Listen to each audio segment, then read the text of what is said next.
सो जो core part है वो 70 टू 80% है, उसमें फ्लेक्सी कैप एक मेजर पार्ट होना चाहिए, लगभग 50 से 60% के बीच में। बट ओवरऑल हम ग्लोबली जब इन्वेस्ट करते हैं तो हम नीश कंपनीज़ में इन्वेस्ट नहीं करते, हम ग्लोबल मल्टीनेशनल्स में इन्वेस्ट करते हैं, जहाँ पे आप products day to day basis पे यूज़ करते हो। बहुत बार क्या होता है कि इन्वेस्टर सोचता है कि मार्केट जिस दिन करेक्ट होगा उस दिन मैं पैसा डाल दूँगा। लेकिन एसआईपी वो जो इमोशन है इन टर्म्स ऑफ जो इन्वेस्टर के हाथ में जो एक्शन लेने का अपॉर्चुनिटी है वो निकाल देता है। तो over a period of time हमने देखा है कि एसआईपीज़ बहुत ही बेनिफिशियल रहती है एंड इन्वेस्टर के लिए। अगर कोई कैटेगरी, खास करके मैं एग्जांपल लूँ, अगर स्मॉल कैप फंड्स में आपने निवेश किया है और स्मॉल कैप के परफॉर्मेंस लास्ट 2-3 साल में बहुत ही अच्छा रहा है, उनके वैल्यूएशंस भी काफ़ी अबव एवरेज है, तो उसमें प्रॉफिट बुकिंग करके दूसरी कैटेगरीज़ में शिफ्ट कर सकते हो।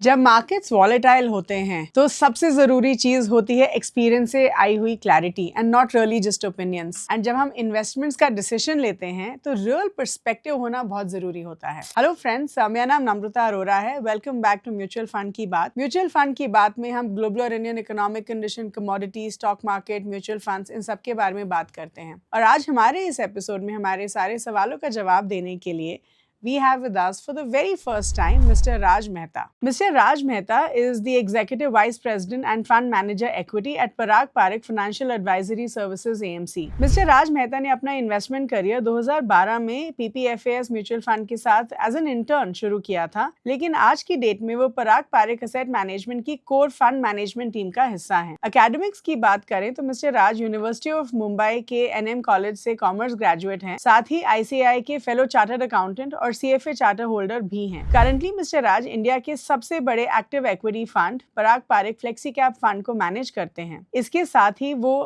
पराग पारिक लार्ज कैप फंड को भी मैनेज करेंगे।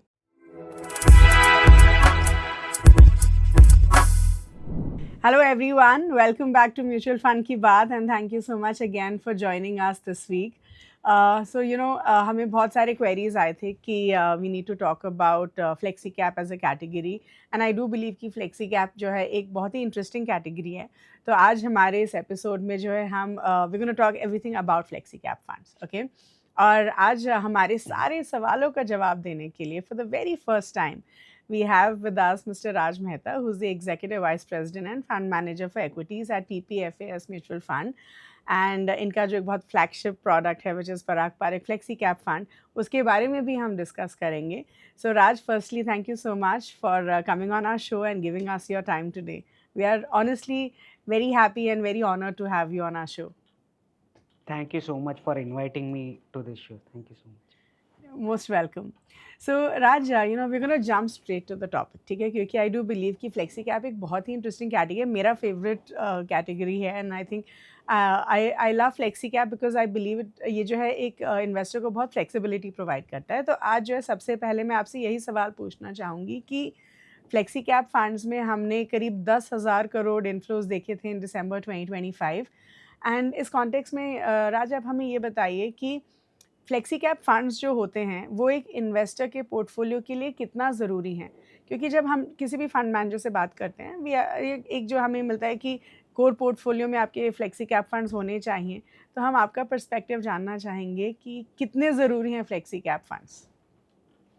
नहीं, बहुत ही ज़रूरी है हर पोर्टफोलियो में, हर इन्वेस्टर के पोर्टफोलियो में बहुत ही ज़रूरी है फ्लेक्सी कैप फंड का होना। इसका कारण ये है कि फ्लेक्सी कैप फंड कोई भी एक कोर पोर्टफोलियो का पार्ट होता है। सो फ्लेक्सी कैप फंड क्या करता है, फ्लेक्सिबिलिटी देता है फंड मैनेजर को इन टर्म्स ऑफ इन्वेस्टमेंट मैंडेट।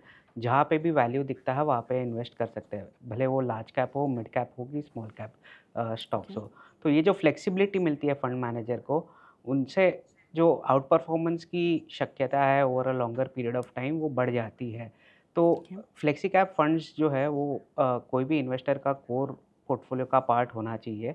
आपने जो फ्लोज की बात की, तो everything in market is cyclical including the fund flows. So last 2-3 महीने पहले आपने देखा होगा तो large part of the flows were going into small and mid cap funds. Small and mid cap stocks जब से करेक्ट होना चालू हो गए, फ्लेक्सी कैप फंड्स में और लार्ज कैप फंड्स में फंड फ्लोज चालू हो गए। तो ये सब सिक्लिकल है, depending on short term performance fund flows move होते रहते हैं।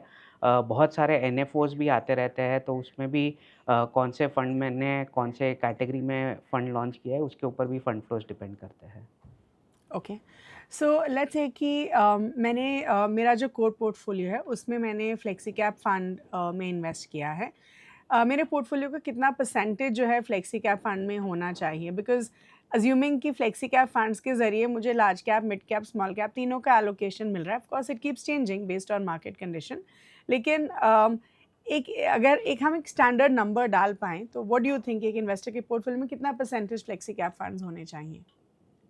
ये एक स्टैंडर्ड नंबर डालना बहुत ही डिफ़िकल्ट है, बिकॉज़ हर इन्वेस्टर का रिस्क एपेटाइट अलग होता है, हर इन्वेस्टर के गोल्स अलग होते हैं। तो डिपेंडिंग ऑन कितना इक्विटी में जाता है, कितना डेट में जाता है, डिपेंडिंग ऑन दैट एलोकेशन वो डिपेंड करेगा।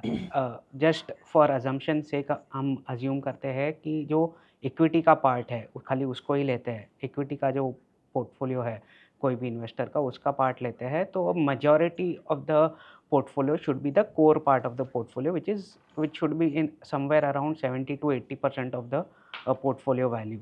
So जो core part है वो 70 to 80% है, उसमें फ्लेक्सी कैप एक मेजर पार्ट होना चाहिए, लगभग 50 से 60% के बीच में। अभी वो इक्विटी कितना पार्ट है पोर्टफोलियो का, वो डिपेंड करेगा हर इन्वेस्टर पे और उनके रिस्क एपेटाइट पे। Okay, sure, alright. सो जब हम फ्लेक्सी कैप फंड्स की बात करते हैं, उसमें जो स्टॉक्स होते हैं पोर्टफोलियो के, वो किस बेसिस पे सिलेक्ट किए जाते हैं? So will come to the Parag Parikh flexi cap fund as well, वो मैं आपसे पूछती हूँ, बट सबसे पहले आप ये बताइए कि इन जनरल जब हम फ्लेक्सी कैप फंड्स देखते हैं तो क्या उसमें आप ये देखते हैं कि मल्टी बैगर्स चाहिए मुझे या सिर्फ लार्ज कैप कंपनीज चाहिए? क्योंकि हमने ये भी देखा है कि बहुत सारे flexi cap funds are very large cap heavy. तो इसका मतलब ये है कि अगर आपके कोर पोर्टफोलियो में फ्लेक्सी कैप है तो आपको लार्ज कैप की ज़रूरत नहीं है। A lot of times that's the assumption. So please help us understand कि एक फ्लेक्सी कैप फंड्स का जो जनरल पोर्टफोलियो बनाया जाता है उसमें क्या बेसिस पे सिलेक्ट किया जाता है कि हम कौन से स्टॉक्स में इन्वेस्ट करेंगे? श्योर। सो जो इन्वेस्टमेंट यूनिवर्स होता है या जहाँ से स्टॉक्स पिक होते हैं, वो डिटरमाइन होता है कौन सी कैटेगरी में है। तो अभी फ्लेक्सी कैप कैटेगरी में, because it has the mandate to invest in large, mid and small in any proportions, तो इन्वेस्टमेंट यूनिवर्स काफ़ी बड़ा होता है। तो जी। उसमें क्या होता है कि फंड मैनेजर को चॉइस मिलता है कौन से कंपनीज़ अट्रैक्टिव है on a bottoms up basis, and based on that invest करते हैं।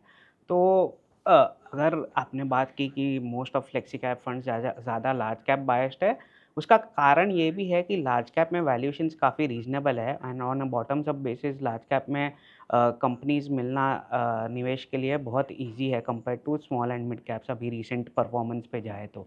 इसलिए जी। भी लार्ज कैप बायस ज़्यादा है, बट ओवरऑल अगर देखने जाए तो अ, जो भी कैटेगरी में फंड लॉन्च होता है, उसका वो खाली डिटरमाइन करता है कि इन्वेस्टमेंट यूनिवर्स कैसा होगा। उसके बाद इन्वेस्टमेंट फिलॉसफी डिपेंड करेगी, फंड हाउस की इन्वेस्टमेंट स्टाइल डिपेंड करेगा फंड मैनेजर का, and based on that companies choose होती है पोर्टफोलियो में। तो आपने मल्टी बैगर्स की बात की, तो मल्टी बैगर्स पहले से सोचा नहीं जाता कि ये कंपनी मल्टी बैगर बनेगा। या। कोई भी प्रेडिक्ट करना बहुत डिफ़िकल्ट है कि 5 साल बाद कोई भी कंपनी क्या करेगा। Investment is a probabilistic game, जहाँ पे आप हुँ। प्रोबेबिलिटी पे देखते हो कि ये कंपनी का आउट परफॉर्म करना पॉसिबल है कि नहीं पॉसिबल है, ये ग्रोथ रेट्स पॉसिबल है कि नहीं पॉसिबल है, and based on that you ascribe a value to it, and then आप निवेश करते हो। At the end of the day आपका जो पेशेंस है, टेम्परामेंट है to hold companies over long periods of time, और ख़ास करके जब कंपनीज़ डिफ़िकल्ट टाइम के थ्रू पास होता है, तभी होल्ड करना over a period of time will determine whether you get a multi-bagger return or you get a sustainable 14-15% kind of a okay, return. Okay, okay. So but do you agree with me कि generally हम ज़्यादा जो industry में flexi cap funds देख रहे हैं उसमें large cap allocation ज़्यादा रहता है?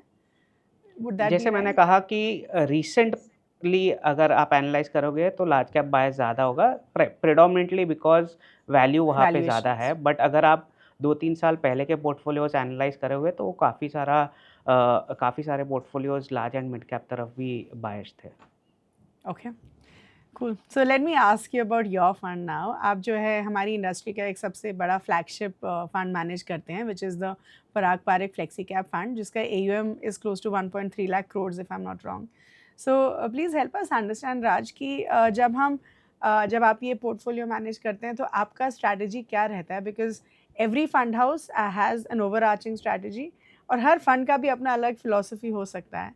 तो आप हमें अपना स्टॉक पिकिंग स्ट्रैटेजी बताइए, क्योंकि ये एक ऐसा फंड है जिसके बारे में आई एम श्योर हमारे व्यूअर्स भी ये जानना चाहेंगे, क्योंकि एक इकलौता फंड है और one of those very few domestic equity funds जिसमें हमने इंटरनेशनल होल्डिंग्स भी देखा है, right?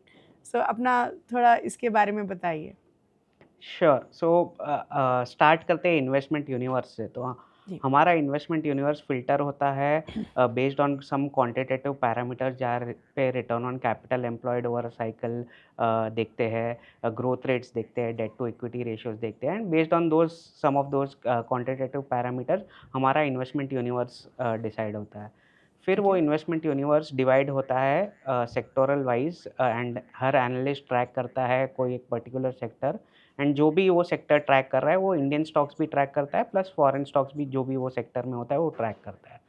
After that what is important is the promoter quality. So हम प्रमोटर क्वालिटी पे बहुत ही ज़्यादा फोकस करते हैं, because if the promoter is crooked, then at the end of the day जो भी वैल्यू क्रिएट होता है बिज़नेस, वो माइनॉरिटी शेयर होल्डर्स के साथ शेयर नहीं होता है। तो प्रमोटर जी। Quality is very very important, and उसमें काफ़ी सारे क्वालिटेटिव फ़िल्टर्स हम रखते हैं। उसके बाद अगर प्रमोटर वो क्राइटेरिया को फुलफ़िल नहीं करता है तो हम बिज़नेस को इवैल्यूएट नहीं करते। एंड अगर ओके। वो प्रमोटर वो फ़िल्टर क्रॉस करता है, then we go to the business side of things, where we look at businesses which are cash generating, where the hmm. debt is low, जहाँ पे कोई कॉम्पिटिटिव एडवांटेज है, B it pricing power या market share okay. बहुत अच्छा है वो particular sector में। And last comes the valuations. Valuations भी हमारे लिए बहुत मान्य रखते हैं, बिकॉज़ हमने देखा है कि काफ़ी सारे फंड मैनेजर्स और इन्वेस्टर्स ऐसे हैं जिनके लिए वैल्यूएशन इतना मान्य नहीं रखता, लेकिन valuation is at the core of what we do. If any company meets the promoter and the business quality, but it doesn't meet the valuation criteria, then we don't go ahead and invest in it. Okay. So valuation is very very important for us. आपने foreign stocks की बात की, तो uh, हम एक ऐसे fund house थे जो 2009 से फॉरेन स्टॉक्स में इन्वेस्ट करते आए हैं या इन्वेस्टर्स को एडवाइस करते आए हैं फॉरेन स्टॉक्स में निवेश करने के लिए। तो उसके 2-3 कारण हैं। एक कारण ये है कि काफ़ी सारे सेक्टर्स एंड सब सेक्टर्स ऐसे हैं जहाँ पे कोई कंपनीज़ लिस्टेड है ही नहीं इंडिया में, जी। जहाँ पे आपको ग्लोबली ऐसी कंपनीज़ मिल जाएँगी। दूसरा कारण ये है कि ग्लोबल एमएनसीज़ के जो वैल्यूएशंस है, जो पेरेंट कंपनीज़ है, जो इंडिया लिस्टेड कंपनीज़ है, उनके भी जो पेरेंट कंपनीज़ है, वो काफ़ी अट्रैक्टिव वैल्यूएशंस पे ट्रेड करती है। तो दूसरा कारण वो है, और तीसरा कारण ये है कि जो कंट्री स्पेसिफिक रिस्क होते हैं वो डाइवर्सिफ़ाई होता है जैसे ही आप फॉरेन में निवेश करते हैं। तो for a long period of time हमारे पोर्टफोलियो में लगभग 25 से 30% इन्वेस्टमेंट फॉरेन स्टॉक्स में था, जो बिकॉज़ ऑफ RBI regulations and limits that were hit in 2022 last 3-4 साल में कम होते आया है, एंड अभी अराउंड 10-11% एलोकेशन है to foreign stocks. But broadly okay. आप देखोगे तो फॉरेन स्टॉक्स का क्राइटेरिया भी काफ़ी सिमिलर रहता है, खाली जो क्वांटिटेटिव फ़िल्टर्स है of Indian stocks versus foreign stocks वो थोड़ा डिफ़र करेगा, बिकॉज़ इंटरेस्ट रेट डिफरेंशियल है दोनों कंट्रीज़ में। बट ओवरऑल हम ग्लोबली जब इन्वेस्ट करते हैं तो हम नीश कंपनीज़ में इन्वेस्ट नहीं करते, हम ग्लोबल ओके। मल्टीनेशनल्स में इन्वेस्ट करते हैं, जहाँ पे ओके। आप products day to day basis पे यूज़ करते हो, और हुँ। उनके रेवेन्यूज़ भी काफ़ी डाइवर्सिफ़ाइड है in terms of geographies. Okay. Okay. So do you only invest in US stocks या फिर आप दूसरे देशों के स्टॉक्स को भी कंसिडर करते हैं? हम दूसरे देश के स्टॉक्स पे को भी इवैल्यूएट करते हैं, and country of listing is becoming more and more irrelevant right now, because most of the businesses are global, and yeah. Just examples दूँ, अगर माइक्रोसॉफ्ट को देखें तो यूएस में लिस्टेड है, but more than 50% of the revenues are outside of US. Hmm. और Swiss company like Nestle is listed on the Swiss stock exchange, but their ADRs are also listed, and yeah. खाली 3% revenues आते हैं आपके Switzerland से, बाकी सब revenues outside of Switzerland से आते हैं। तो ऐसे काफ़ी सारे एग्ज़ाम्पल्स हैं जहाँ पे country of listing is becoming less relevant going forward. Okay. Okay. Now another question is like I said कि इस फंड का जो एयूएम है वो 1.3 लाख करोड़ के करीब है। तो डोंट यू थिंक कि जब एक फंड का एयूएम इतना ज़्यादा बड़ा हो जाता है, it comes with its own set of challenges, right? तो आप हमें ये बताइए कि इतना बड़ा AUM मैनेज करने में आपको क्या-क्या चैलेंजेस फेस करने पड़ते हैं? And from an investor perspective as well, अगर एक फंड का AUM इतना ज़्यादा है तो क्या प्रोज एंड कॉन्स हैं for me as an investor? Like do you think कि एज एन इन्वेस्टर हमें एक बड़े फंड में इन्वेस्ट करना चाहिए या फिर AUM को नहीं कंसिडर करना चाहिए, doesn't matter? What do you think? जी, जैसे आपने कहा कि बड़ी साइज़ के दोनों प्रोज़ एंड कॉन्स दोनों होते हैं। काफ़ी टाइम ये मिथ है कि लार्ज जो AUM के फंड्स हैं, वो अंडर परफ़ॉर्म करते हैं। इसका कारण ये भी है कि हिस्टोरिकली अगर आप देखें तो काफ़ी सारे फंड्स एक साइज़ पे पहुँचने के बाद अंडर परफ़ॉर्म करना चालू कर दिए थे। तो सबने अज़्यूम कर लिया था कि वही ट्रेंड आगे भी रिपीट होगा। बट ऐसा नहीं है। अगर आप एनालाइज़ करें तो जो भी सेबी के रेगुलेशंस कहते हैं कि आप 10% इन अ कंपनी होल्ड कर सकते हो, that is at a fund house level, it is not at a जी। Scheme level. तो फ़र्क नहीं पड़ता है कि आप 1 फंड ऑफ 1.3 लाख करोड़ हो या 10 फंड्स ऑफ 10,000 करोड़ ईच हो। At the end of the day जो भी हाई कन्विक्शन आइडियाज़ है उसमें आपको ज़्यादा से ज़्यादा पोजीशन लेना होगा। और अगर ज़्यादा फंड्स होंगे तो fund managers amongst themselves fight करेंगे कि मुझे ये फंड में चाहिए, मुझे ये फंड में चाहिए। बट जैसे ही जी। प्रोडक्ट बास्केट थोड़ा क्लीन रखते हैं तो वैसे ही क्लैरिटी भी आ जाती है इंडियन इन्वेस्टर को कि जो हाई कन्विक्शन आइडियाज़ है उसमें वेटेज ज़्यादा रहेगा। तो ये एक है। दूसरा ये भी है कि हम ग्रो कर रहे हैं, उसके साथ मार्केट भी काफ़ी ग्रो कर रहा है। तो हमने large, mid and small cap का जो क्लासिफ़िकेशन आता है एमफी का, वो अगर देखेंगे तो अभी 100 टॉप 100 कंपनीज़ जो लार्ज कैप में आती है, that those are 1,05,000 crore plus kind of companies. Hmm. आप मिड एंड स्मॉल कैप का जो बाइफरकेशन देखो, उसमें कट ऑफ है अराउंड 25 टू 30,000 करोड़। या। तो अगर 30,000 करोड़ की मार्केट कैप कंपनी भी स्मॉल कैप कही जाती है, तो मार्केट काफ़ी ग्रो किया है लास्ट या। 5-6 साल में। जो टॉप मार्केट कैप कंपनी था, वो 4 टाइम्स ग्रो कर दिया लास्ट 7-8 ईयर्स में। तो ऐसा नहीं है कि खाली हम ही ग्रो कर रहे हैं, ओवरऑल मार्केट शेयर भी देखें हमारा, तो equity market share is around 2 to 3%, तो बहुत ही कम है। तो मैं इन्वेस्टर्स को ये निवेदन करूँगा कि at a fund house level AUM देखें और not at a scheme level. Okay.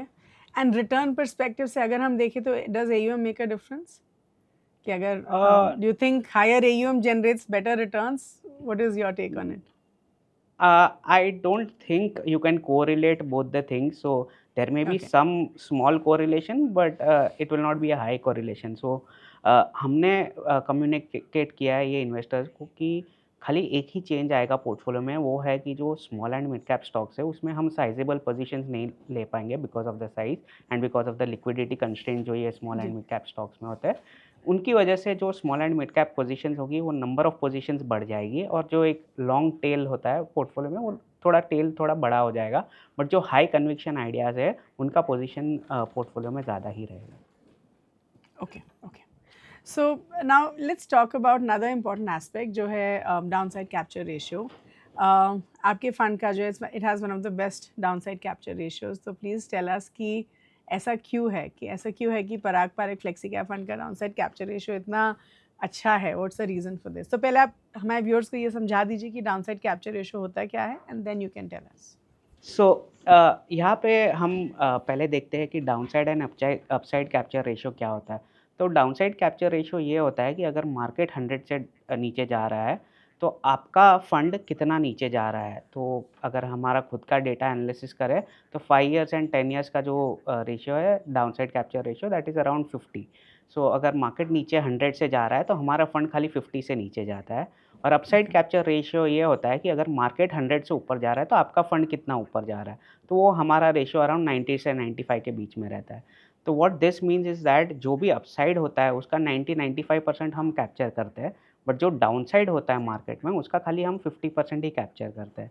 So what essentially this does is over a full cycle, over a bear market and a bull market, you try and outperform the markets over a full cycle.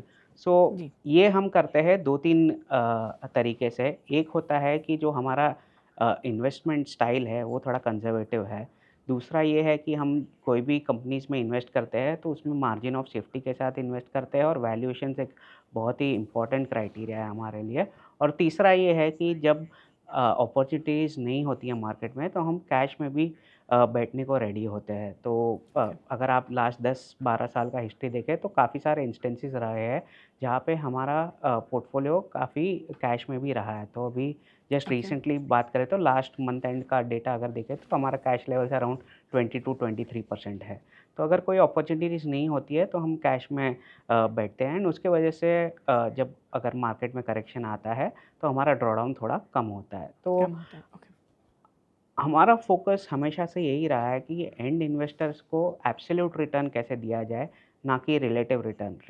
ये terms भी मैं समझा देता हूँ। Relative returns ये होता है कि अगर मार्केट 20% डाउन जा रहा है, तो आपका फंड कितना डाउन जा रहा है। अगर 10% हुँ, डाउन जा रहा है, तो इसका मतलब सब लोग बोलते हैं कि हमने आउट परफ़ॉर्म किया है। बट यही चीज़ हुँ, अगर पॉज़िटिव 3, 4, 5% हम दे सकते हैं, तो एब्सोल्यूट रिटर्न्स में एंड इन्वेस्टर्स को पॉज़िटिव रिटर्न्स मिलता है और ना कि नेगेटिव रिटर्न्स। तो हम हमारा ट्राई हमेशा से यही रहता है कि एंड इन्वेस्टर्स को एब्सोल्यूट रिटर्न्स अच्छे दिए जाए और ना कि कंपेयर करें कि बेंचमार्क ने क्या किया है। Okay, wonderful, sure. सो अभी you are also launching the large cap fund, so please tell us in that context कि जो Parag Parekh large cap fund है, वो एग्ज़िस्टिंग जो लार्ज कैप फंड्स हैं इंडस्ट्री में, उससे कैसे अलग होने वाला है? बहुत ही अलग है। तो सबसे पहले तो मैं ये कहना चाहूँगा कि हम न्यू फंड लॉन्चेस बहुत ही कम करते हैं, और जी, अगर कोई डिफरेंशिएशन नहीं ला सकते हैं तो हम लॉन्च नहीं करते हैं। तो डिफरेंशिएशन एक बहुत ही बड़ा रीज़न है हमारा ये फंड लॉन्च करने का। सो हमारा जो फंड है वो एक्टिव कैटेगरी में लॉन्च हो रहा है, लार्ज कैप कैटेगरी में लॉन्च हो रहा है। बट हमने यहाँ पे ट्राई किया है कि जो पैसिव फंड्स के जो कॉन्स है और डिसएडवांटेजेस है वो निकाल दें उसमें से, और जो एक्टिव ओके, फंड्स के एडवांटेजेस है वो उसमें ऐड कर दें एट अ पैसिव फंड का एक्सपेंस रेशियो। तो इनको डिटेल में ओके, तीनों पॉइंट्स को देखते हैं। सो हमारा सबसे पहला डिफरेंशिएटर ये है कि हम ब्रॉड डाइवर्सिफिकेशन देते हैं। अगर आप most of the large cap funds को देखें तो ज़्यादातर निवेश टॉप 50 कंपनीज़ में ही होता है। जी, बल्कि हम ट्राई कर रहे हैं कि निफ्टी 100 को हम थोड़ा रेप्लिकेट करें। सो हमारा बेंचमार्क भी निफ्टी 100 टीआरआई है, तो उसको हम रेप्लिकेट करेंगे। दूसरा ये है कि हम ये ट्राई करेंगे एट अ लो कॉस्ट। सो जो इंडेक्स फंड्स के जो एक्सपेंस रेशियो रहते एक्सपेंस हैं, रेशियो, वो हाँ, वही रेंज में हमारा भी एक्सपेंस रेशियो रहेगा। एंड थर्ड ये है कि हम स्मार्ट एग्जीक्यूशन स्ट्रैटेजीज से जो भी पैसिव फंड्स के डिसएडवांटेजेस है, 1-2 उदाहरण देता हूँ मैं। जैसे कि इंडेक्स में रीबैलेंसिंग हो रहा है, तो अगर 31 जैन को रीबैलेंसिंग होने वाला है, तो 15 जैन को ही अनाउंस किया जाता है कि ये स्टॉक इंडेक्स के अंदर जा रहा है और ये स्टॉक इंडेक्स से बाहर जा रहा है। तो क्या होता है कि अ, जो लास्ट डे होता है इंडेक्स रीबैलेंसिंग का, most of the passive funds have to rebalance on that day. Whereas हम एक एक्टिव फंड है, तो हम ये रीबैलेंसिंग उसके पहले भी कर सकते हैं और उसके बाद भी कर सकते हैं। तो उससे क्या होता है कि एग्जीक्यूशन पॉइंट ऑफ व्यू थोड़ा बाइंग टाइम पे हमको कम प्राइस मिलेगा और सेलिंग टाइम पे हमको ज़्यादा प्राइस मिलता है। दूसरा ये है कि हम जी, मर्जर आर्बिट्राज से भी ट्राई करेंगे कि अगर कोई भी स्टॉक 2 इंडेक्स स्टॉक मर्ज हो रहे हैं, तो उसमें से कौन-सा चीपर है टू होल्ड, तो वो ट्राई करेंगे। फ्यूचर्स एंड कैश में जो आर्बिट्राज रहता है यूजुअली, अगर फ्यूचर्स ट्रेड कर रहा है डिस्काउंट पे, तो बाइंग टाइम पे हम फ्यूचर्स में बाय करेंगे। तो ये सब जो डिसएडवांटेजेस है पैसिव फंड्स के, वो सब हम निकाल के हम ट्राई करेंगे कि अ, ना ही हमारा एक्सपेंस रेशियो जस्टिफाई करे, but over a period of time थोड़ा बहुत भी अगर आउट परफॉर्म कर सकते हैं, तो बाकी index funds and large cap funds को बीट कर सकते हैं। Okay, okay, wonderful. So when we look at investing in equity funds, I think हम बहुत बोलते हैं कि एसआईपीज़ करना चाहिए, एंड एसआईपी के थ्रू अगर आप इन्वेस्ट कर रहे हैं तो आपको जो है कंपाउंडिंग का बेनिफिट मिलता है। तो राज, आप हमें ये बताइए कि एक इन्वेस्टर को, maybe through some examples और maybe through your personal journey, आप ये बताइए कि एसआईपी के थ्रू एक इन्वेस्टर को कंपाउंडिंग का बेनिफिट कैसे मिल सकता है? जी, एसआईपी एक तरीका है इन्वेस्टमेंट करने का जहाँ पे आपको एवरेजिंग का बेनिफिट मिलता है। तो बिकॉज़ एवरी मंथ वो पर्टिकुलर डेट पे इन्वेस्टमेंट होता ही है, आप जो इमोशंस है वो निकाल रहे हो इन्वेस्टमेंट से। बहुत बार क्या होता है कि इन्वेस्टर सोचता है कि मार्केट जिस दिन करेक्ट होगा उस दिन मैं पैसा डाल दूँगा। लेकिन एसआईपी वो जो इमोशन Yeah. है इन टर्म्स ऑफ जो इन्वेस्टर के हाथ में जो एक्शन लेने का अपॉर्च्युनिटी है वो निकाल देता है। तो over a period of time हमने देखा है कि एसआईपीज़ बहुत ही बेनिफिशियल रहती है एंड इन्वेस्टर के लिए। एंड बहुत बार ये भी एनालिसिस करते हैं कि कौन सी डेट पे इन्वेस्ट किया रहता ऑफ कौन सी डेट ऑफ द मंथ पे इन्वेस्ट किया रहता है डिपेंडिंग ऑन दैट रिटर्न्स क्या होता है। तो बहुत सारे ऐसे रिसर्च पेपर्स आए हैं जहाँ पे एनालाइज़ किया गया है कि अगर बेस्ट डे पे इन्वेस्ट करते हैं तो क्या इन्वेस्टमेंट वैल्यू होता है और वर्स्ट डे पे ऑफ द मंथ पे इन्वेस्ट करते हैं तो क्या इन्वेस्ट वैल्यू होता करते है। हो? But over long periods of time अगर देखने जाएंगे तो बहुत ही ज़्यादा कुछ डिफरेंस नहीं रहता है एंड वैल्यू में, अगर 10 20 30 ईयर्स का रिटर्न देखें तो। तो मेरा कहना यही होगा कि ये सब चीज़ों में कम एनालिसिस करें और एवरी मंथ जितना हो सके बचाए पैसा एंड वो एसआईपी चालू करें। आपने एग्जाम्पल की बात की तो मैं एक एग्जाम्पल देता हूँ। एक स्कूल में सिखाया जाता है ये formula, amount equal to principal into 1+r⁴n। To the so far end. बहुत लोग का ध्यान रहता है कि आर क्या रहेगा इन्वेस्टमेंट पे, बट ज़्यादा फोकस रहना चाहिए एन पे क्योंकि वो रेस टू एन है या टू द पावर एन है। तो एन जो है वो बहुत डिफरेंशिएट करता है in terms of end results. So just to give you examples, अगर 25,000 का एसआईपी करते हैं और 12% का रिटर्न अज्यूम करें तो 10 इयर्स के बाद लगभग 56 लाख के आसपास का वैल्यू हो जाता है पोर्टफोलियो का। यही चीज़ अगर 20 इयर्स तक होल्ड करते हैं तो 2.29 करोड़ हो जाता है। तो ये जो ड्रास्टिक चेंज है in terms of end value, that comes because of holding on for longer periods of time and not because of trying to optimise returns की 12 का अगर 13 हो जाता तो क्या हो जाता एंड वैल्यू पे। Yeah. Because I think compounding में time is very important. भले ही कम रिटर्न्स हों लेकिन अगर आपने ज़्यादा समय दिया है तो आपको उसका बेनिफिट मिलेगा. That's so true. Okay. So of course I'm sure आपका जो फंड है पराग पाई flexi cap fund I'm sure आपका फेवरेट है, लेकिन उसके अलावा ऐसे कौन से इक्विटी फंड्स हैं that you admire? So there are a lot of funds and fund managers that are good. So I would not want to name anyone, but I would say that a lot of time is spent on choosing the fund manager and less time is spent on asset allocation, how much you should allocate to equities, and then within equities, what should be the allocation to different categories that are there. Also, what happens is sometimes there are a lot of fund manager churning that happens between AMCs. So you need to choose whether you want to go with some large and mid fund houses where it's a supermarket of funds and there are a lot of fund managers and वहाँ पे churning होते रहता है, but overall जो philosophy होता है fund house का वो similar रहता है versus niche fund houses जहाँ पे it's like a specialty store where investment philosophy is defined, the fund managers have been there for long periods of time and जहाँ पे churn कम होता है. So the end investor has to take a call whether he wants to go to a supermarket where he can buy everything or he wants to go to a specialty store where you will find that particular category which is available. Okay okay सो हम returns की इतनी बात करते हैं and lot of investors वो अपना fund select करते हैं based on the past performance of the fund, right? लेकिन ये भी बोला जाता है कि past performance does not guarantee future performance. तो लेट्स से कि मैंने एक फंड में इन्वेस्ट किया है लेकिन अब मुझे नेगेटिव रिटर्न्स मिल रहे हैं एंड लेट्स अज्यूम कि वो नेगेटिव रिटर्न्स पिछले 1 या 2-3 साल से हो रहे हैं. सो एज एन इन्वेस्टर हमें क्या करना चाहिए? And let me put a context to it कि अगर हम स्मॉल कैप फंड्स की बात करें तो उन्हें 2025 में नेगेटिव रिटर्न्स दिए थे. तो व्हाट डू यू थिंक कि जब हम अपने पोर्टफोलियो में नेगेटिव रिटर्न्स देखते हैं तो एज एन इन्वेस्टर हमारा रिएक्शन क्या होना चाहिए to a situation like this? So सबसे पहले तो एनालाइज करना चाहिए कि ये जो नेगेटिव रिटर्न्स आए हैं वो खाली आपके फंड में आए हैं या फुल कैटेगरी में आए हैं। अगर फुल कैटेगरी में आए हैं तो इसका मतलब ये है कि आपने रॉन्ग पॉइंट ऑफ टाइम पे इन्वेस्ट किया है। Just to give example which you give, say small cap category में इन्वेस्ट किया है तो अगर कैटेगरी रिटर्न्स ही उतने नेगेटिव है तो इसका मतलब ये है कि आपने जब निवेश किया स्मॉल कैप्स में, that was the wrong time to invest in the small caps, that was the peak of the valuation that the small caps got. But hmm, अगर खाली आपका फंड अंडर परफॉर्म कर रहा है एंड बाकी सब funds अच्छे कर रहे हैं, तो इसका कारण ये भी हो सकता है कि फंड मैनेजर का स्टाइल अच्छा नहीं है, या उनका स्टॉक सिलेक्शन अच्छा नहीं है, या फंड मैनेजर चर्न हुआ है वो फंड हाउस में, या फिलोसॉफी जो फंड हाउस की है वो फॉलो नहीं हो रही है. If the G all those are the reasons and there are some fund specific problems that are there, then you can switch the fund.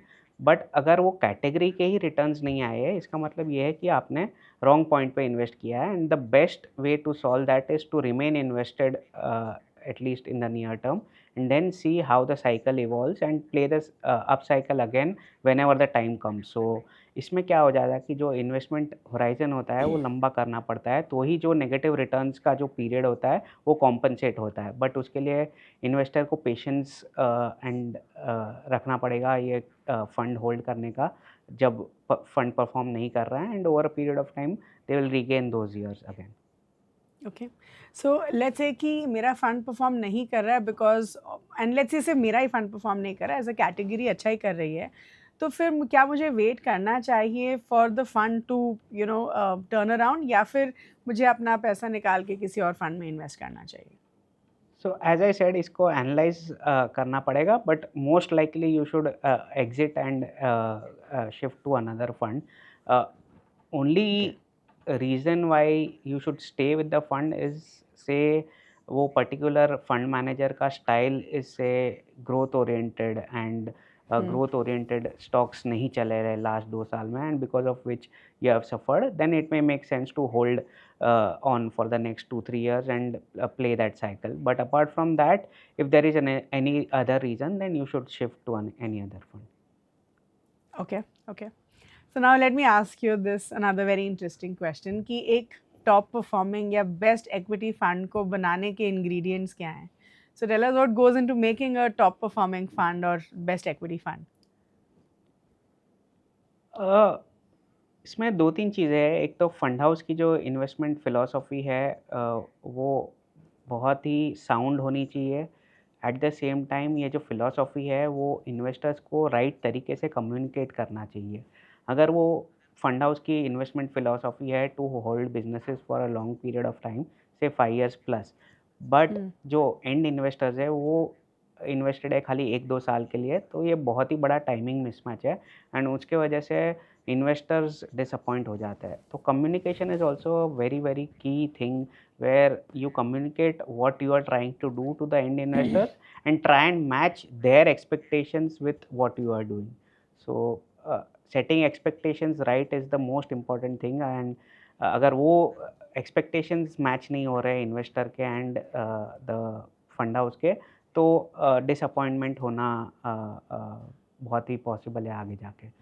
वो एक है. उसके अलावा फंड मैनेजमेंट टीम का जो कंसिस्टेंसी देखें in terms of staying with the fund house, in terms of performance over cycles, in terms of stock selection style that they have, and वही same consistently follow हुआ है कि नहीं over a period of time. जी. So what often happens is, sometimes if everything is not going well for the fund manager, then he may try to change his or her style, which may not be his cup of tea. So because of which क्या होता है कि बहुत बार and investors का जो expectations होता है वो मैच नहीं होता, एंड वो डिसअपॉइंटमेंट क्रिएट करता है. तो फंड मैनेजमेंट टीम की कंसिस्टेंसी भी बहुत ही इंपॉर्टेंट है, and eight the end of the day processes होने चाहिए हर फंड हाउस में, जहाँ पे अगर कोई की मैन छोड़ के जाता है, कोई सीईओ, कोई फंड मैनेजर, तो उसके बाद जो भी टीम है वो कैरी फॉरवर्ड कर सकती है वो प्रोसेस को. Okay. So now, इसी का just an add on to this question, let's say कि every fund house has a process, right? So एक stock selection process होता है, fund management committee होती है, all of that. लेकिन let's say कि आप एक process follow कर रहे हैं and आपका fund अच्छा भी कर रहा है, लेकिन अब let's say कि market में ऐसा कुछ हुआ है जिसकी वजह से you may want to be a little agile, right. You में से कि अच्छा अब हमें कुछ ऐसे क्विक डिसीजंस लेने चाहिए जो शायद आपके फंड मैनेजमेंट प्रोसेस के साथ अलाइन ना करते हों लेकिन शायद फंड के लिए वो अच्छे हों. So do you think as a fund house you would make that course correction or make those changes? So again, it depends on fund house to fund house and what flexibility is given to the investment committee or the fund management team. that Yeah. will be drafted in the investment policy Okay. of each of the fund houses. But usually थोड़ा बहुत flexibility रहता ही है या हर investment Okay. Policy में, जहाँ पे fund manager को थोड़ा लीवे मिलता है in terms of 5-10% exposure, where they are allowed to move away from their core philosophy, but at the same time not move Drastically. The Yeah. Portfolio drastically as well. So Okay. वो रहता ही है. Fair. Okay, wonderful. And I think ये checks and balances बहुत ज़रूरी होते हैं, because I think अगर एक process and like you rightly said, अगर कोई फंड मैनेजर चले गया, some you know like you have the key man risk as we said, तो एटलीस्ट आपका फंड का परफॉर्मेंस का इम्पैक्ट नहीं होना चाहिए. That's so true. Okay, so what is how do you look at your funds Raj? Do you say कि आपको ऐसे फंड्स अच्छे लगते हैं जो राइजिंग मार्केट में अच्छा कर रहे हैं, या आपको ऐसे फंड्स अच्छा लगते हैं जो बेयर मार्केट्स में उतना ज़्यादा नहीं गिर रहे हैं? Like what do you prefer in general? I would prefer a mix of both. Okay. अगर दोनों मिलता है तो बहुत ही अच्छा है, but my preference would be for funds with lower drawdown. अच्छा. रीज़न बीइंग दैट ड्रॉडाउन्स में क्या होता है कि अगर say for example the portfolio falls 50%, तो 100 से 50 अगर पोर्टफोलियो हो जाता है तो 50 को वापस 100 जाने के लिए 100% अप जाना पड़ता है. तो जी. Just I will just reiterate this again, अगर पोर्टफोलियो डाउन जाता है 50%, तो वापस सेम पोर्टफोलियो वैल्यू पे जाने के लिए 100% ऊपर जाना पड़ता है. यही चीज़ अगर पोर्टफोलियो डाउन जाती है 20%, तो ऊपर जाने के लिए खाली 25% ऊपर जाना पड़ता है to get back to your original value. तो लोअर ड्रॉडाउन्स बहुत ही हेल्प करते हैं in terms of getting back to your investment value and then compounding it over a long period of time. At the end of the day what matters is, जैसे कि हमने compound formula की, compound Yeah. Interest के formula की बात की, amount equal to principal, तो principal भी बहुत मैटर करता है. अगर वो प्रिंसिपल और जो पोर्टफोलियो वैल्यू है वही बहुत गिर गया है, तो उसके ऊपर रिटर्न्स कमा के भी, ज़्यादा रिटर्न्स भी कमा लिए, तो भी it will be much lower than what others would have gained by having a lower drawdown. So lower drawdown helps in terms of, and this has to be taken into account over a full cycle. So अगर आप 1 साल 2 साल का performance देखेंगे तो ये matter नहीं करेगा, बट अगर 5 ईयर्स 10 ईयर्स का रिटर्न देखोगे, जहाँ पे एक बेयर मार्केट भी आता है, एक बुल मार्केट भी आता है, तो आपको ये समझेगा full cycle. Okay. Okay. Okay. Now let me ask you one more question कि as an investor एक सही exit strategy क्या होना चाहिए? Entry strategy के बारे में तो हम बहुत डिस्कस करते हैं. So आप ये बताइए कि सही exit strategy क्या होना चाहिए? And I'm not talking about underperforming funds. I'm just saying कि in general सही समय या वो क्या-क्या पैरामीटर्स को कंसिडर करना चाहिए जब हमें अपने फंड से पैसा निकालना है?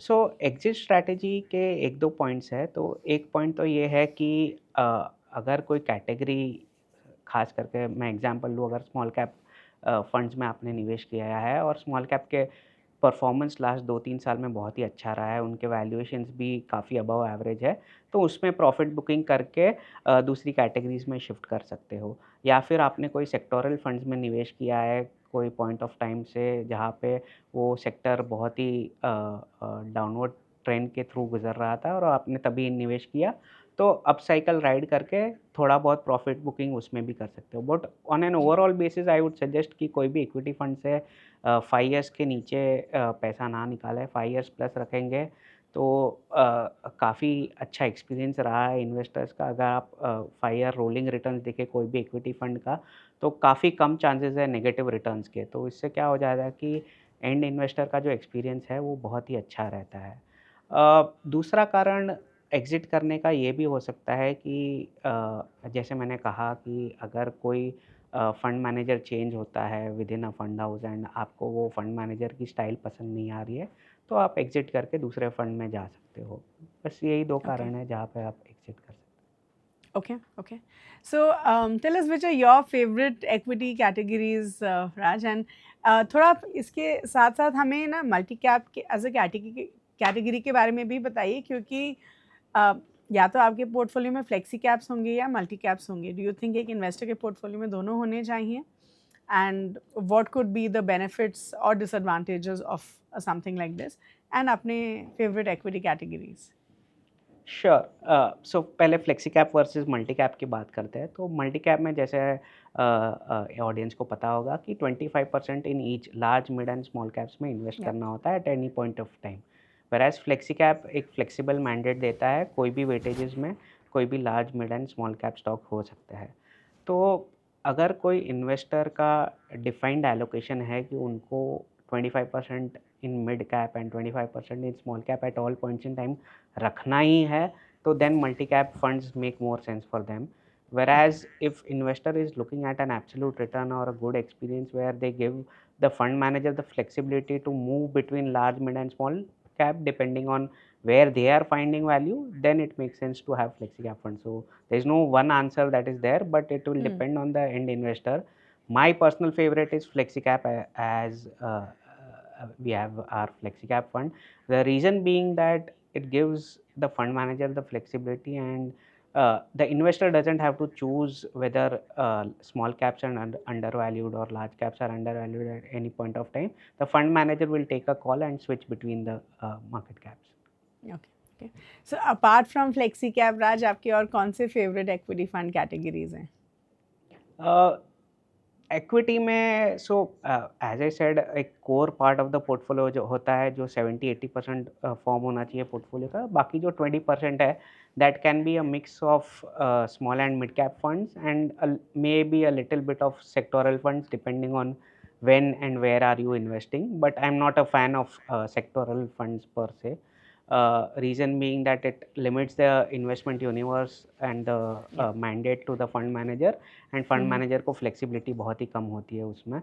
But small and mid cap funds can be a small part of the portfolio. The problem is that when these small and mid cap stocks do well, it becomes a large proportion of investors portfolio, and most of the times वो investor वो portfolio को में profit booking नहीं करते हैं, जिसकी वजह से वो बहुत ही बड़ा पार्ट रहता है पोर्टफोलियो में, and the risk correspondingly increases in the portfolio. So as long as it is a small part of the portfolio, the mid and small cap funds can be a part of the portfolio. Some hybrid fund categories I like, something like a multi-asset fund or a dynamic asset allocation fund. These hybrid funds also give flexibility to the fund manager depending on where they find value between asset classes, and that's why I like hybrid funds as well. Okay.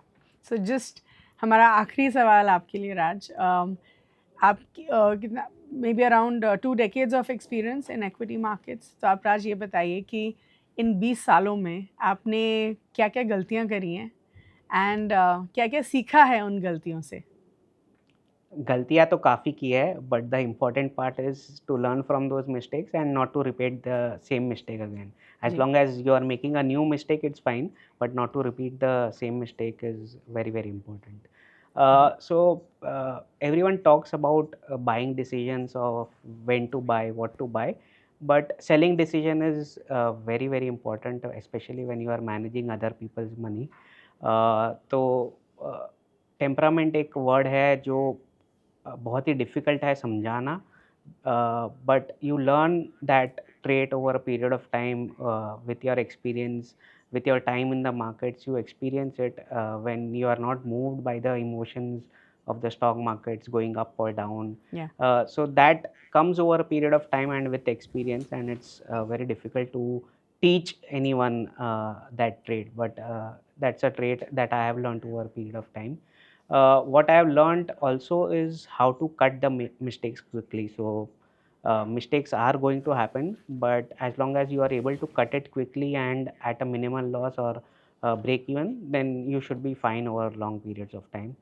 Also, not being swayed by news which affect the companies in the short term, but long term में ज़्यादा कुछ impact नहीं होता है ये companies पे, and actually adding at those points of time जहाँ पे breaking news में सब बैड न्यूज़ फैक्टर्ड इन है स्टॉक में, एंड तभी एक्चुअली ऐड करना रिटर्न्स के लिए बहुत ही एडवांटेजेस रहता है over long periods of time. And at the end of the day, keep learning every day, because market teaches you every day, and keep learning, keep reading, keep watching podcasts. Okay. So any favorite book recommendations for our viewers? So I am reading a book by Morgan Housel. It's called The Art of Spending Money. So Okay. it's a very very good book in terms of how you should look at spending your money. So a lot of books are written on how to save and how to invest, but this is a very good book on how to spend your money and how your spending patterns affects your life over a longer period of time. Oh, wonderful. Cool. Thank you so much, Raj. Thank you so much for your time. I'm sure आज हमारे viewers को बहुत कुछ सीखने के लिए मिला होगा फ्लेक्सी कैप्स के बारे में, and I'm sure they're very excited to learn everything that they have from you. So thank you so much for your time, Raj. Thank you so much for having me. Wow, that was such a wonderful conversation with Mr. Raj. I'm sure आप सबको बहुत कुछ सीखने के लिए मिला होगा. As you all realized, आज का जो हमारा conversation था was around flexi cap funds. तो सबसे पहले हमने Mr. Raj से यही पूछा कि एक इन्वेस्टर के पोर्टफोलियो में flexi cap funds क्यों ज़रूरी होते हैं. Mr. Raj says कि हर इन्वेस्टर के जो कोर पोर्टफोलियो है उसमें flexi cap funds definitely होने चाहिए. He says कि जो flexi cap funds होते हैं उनमें फंड मैनेजर के पास flexibility रहता है to invest across market caps, large cap, mid cap and small cap. तो इसमें क्या होता है कि जब मिड कैप्स या स्मॉल कैप्स अच्छा नहीं कर रहे होते तो आपका पोर्टफोलियो काफी प्रोटेक्टेड रहता है. तो ही सेज कि अगर आप अपना टोटल पोर्टफोलियो देखें उसका जो 70% है वो आपका कोर पोर्टफोलियो होना चाहिए. तो जो कोर पोर्टफोलियो है इसका 50% आप फ्लेक्सी कैप फंड्स में इन्वेस्ट कर सकते हैं. फिर हमने मिस्टर राज से पूछा कि जो फ्लेक्सी कैप फंड्स होते हैं क्या वो मल्टी बैगर्स को चेज करते हैं या फिर जायंट या बड़ी कंपनीज को चेज करते हैं फॉर गुड रिटर्न्स. तो मिस्टर राज सेज कि अगर आप कोई भी फ्लेक्सी कैप फंड लीजिए उसमें आपको लार्ज कैप थोड़ा ज्यादा दिखेगा, and for a very simple reason कि जो लार्ज कैप स्टॉक्स होते हैं उनमें अच्छी लिक्विडिटी होती है, उनकी अवेलेबिलिटी अच्छी होती है, and eight the same time जब मार्केट्स वॉलेटाइल होती हैं तो large caps tend to be stronger. He says कि मल्टी बैगर्स को प्रिडिक्ट करना बहुत मुश्किल है और इसीलिए जो अच्छे फ्लेक्सी कैप फंड्स होते हैं वो ऐसी अच्छी कंपनीज को होल्ड करके रखते हैं जिनमें पोटेंशियल होती है to become multi baggers in the long term. फिर हमने मिस्टर राज से पूछा कि Parag Parikh flexi cap fund के लिए स्टॉक्स को कैसे सिलेक्ट किया जाता है as he is the fund manager for Parag Parikh flexi cap fund. So mister Raj says कि इस फंड के लिए काफ़ी फिल्टर्स लगाए जाते हैं. तो जो सबसे पहला फिल्टर होता है वो है क्वांटिटेटिव एस्पेक्ट्स. उसके बाद जो है कॉर्पोरेट गवर्नेंस को देखा जाता है because promoter quality is very very important. उसके बाद इकोनॉमिक मोड देखा जाता है कि एक कंपनी का कंपेटिटिव एडवांटेज क्या है which is again an important aspect. और अंत में वैल्यूएशंस देखे जाते हैं. एंड ही सेज कि वैल्यूएशंस भी बहुत ज़रूरी होते हैं while picking the stocks for this particular fund. Mr. Raj also says कि Parag Parikh flexi cap fund में जो है फॉरेन होल्डिंग भी होती है. तो ये ऐसी MNCs या मल्टीनेशनल कंपनीज में इन्वेस्ट करते हैं which are available at good valuations. ऐसे बिजनेस मॉडल्स जो इंडिया में अवेलेबल नहीं हैं ऐसी कंपनीज, और इसकी वजह से जो है इंडिया स्पेसिफिक या कंट्री स्पेसिफिक रिस्क जो है वो कम हो जाता है. सो ये ऐसी फॉरेन कंपनीज में इन्वेस्ट करते हैं जिनका रेवेन्यू स्ट्रीम काफ़ी डाइवर्सिफाइड होता है और जिनका बिजनेस मॉडल बहुत निश नहीं है. एंड ही ऑल्सो सेज कि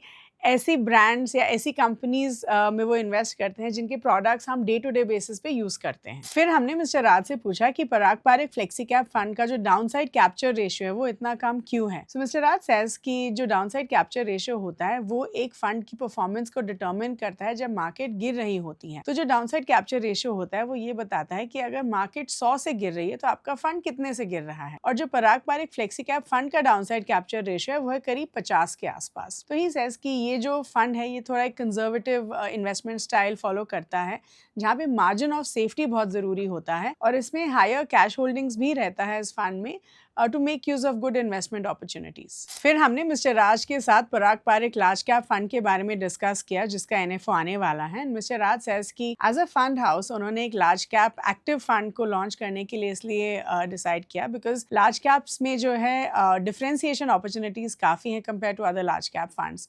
तो ही सेज कि ये फंड जो है अपने underlying benchmark which is Nifty 100 total return index को रेप्लिकेट करने की कोशिश करेगा विद एक्टिव फंड मैनेजमेंट, और ये it will try to eliminate the disadvantages of passive funds. तो इस फंड का जो एक्सपेंस रेशियो है वो बाकी पैसिव फंड्स के साथ कंपेरेबल रहेगा. तो ही सेज कि इस फंड में जो है स्मार्ट रीबैलेंसिंग की जाएगी, लोअर चर्न रेट होगा और मर्जर रिलेटेड आर्बिट्राज का भी यूज किया जाएगा. फिर हमने मिस्टर राज के साथ ये डिस्कस किया कि अगर आपका कोई फंड है जिसमें आपको नेगेटिव रिटर्न्स मिल रहे हैं तो एज एन इन्वेस्टर हमें क्या करना चाहिए. तो मिस्टर राज सेज कि सबसे पहले तो आपको ये देखना चाहिए कि आपका जो फंड में नेगेटिव रिटर्न्स आए वो सिर्फ आपके फंड में है या पूरी कैटेगरी में नेगेटिव रिटर्न्स हैं। तो अगर पूरी कैटेगरी में ही रिटर्न्स अच्छे नहीं आए हैं, इसका मतलब ये है कि आपने शायद गलत समय पे उस फंड में इन्वेस्ट किया था। लेकिन अगर आपका सिर्फ फंड अच्छा नहीं कर रहा है, इसका मतलब हो सकता है कि या तो फंड मैनेजर का इन्वेस्टमेंट स्टाइल चेंज हुआ है, चर्न रेशियो ज़्यादा है, एंड इट्स ऑल्सो पॉसिबल कि जो स्टॉक पिकिंग स्ट्रैटेजी वो उतनी अच्छी नहीं है। तो लेट्स से कि आपके जो फंड में ज़्यादा ग्रोथ ओरिएंटेड स्टॉक्स हैं, लेकिन शायद ग्रोथ स्टॉक्स ने उतना अच्छा नहीं किया है, देन इट्स ओनली फेयर कि आप थोड़ा समय और दें उस फंड को, नहीं तो आप उस फंड से एग्जिट कर सकते हैं। फिर हमने मिस्टर राज से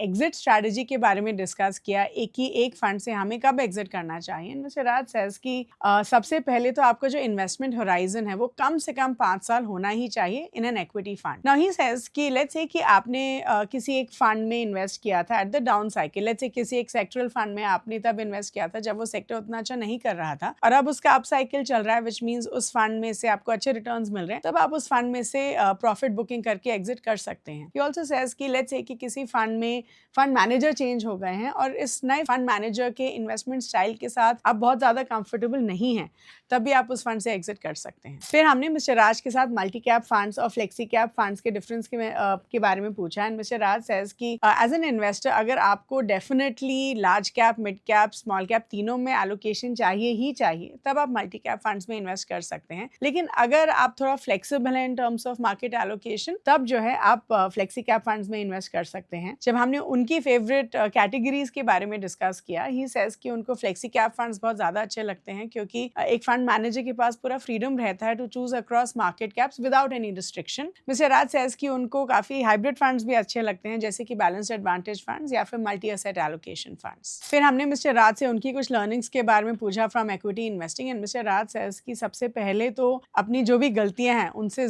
जल्दी सीख के you need to move on, right. जो सेलिंग डिसीजन होता है वो बहुत बहुत जरूरी होता है। तो ही सेज कि कभी भी अपनी गलतियों को रिपीट मत करिए, मार्केट नॉइज से थोड़ा दूर रहिए, मार्केट अप्स एंड डाउन से उतना ज्यादा इम्पैक्ट या अफेक्ट मत होइए। एंड ही सेज कि एज एन इन्वेस्टर ये बहुत जरूरी है कि आप सीखते रहिए। So keep learning, keep reading, keep watching podcast, and that will help you in you becoming a better investor. So that was about it in this particular episode. Thank you so much for watching. Please do like this video, share it with everyone, and please do subscribe to the Grow Mutual Fund channel, which is called Mutual Funds with Grow.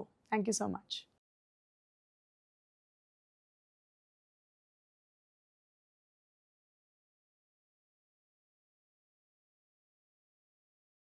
Mutual fund investments are subject to market risks.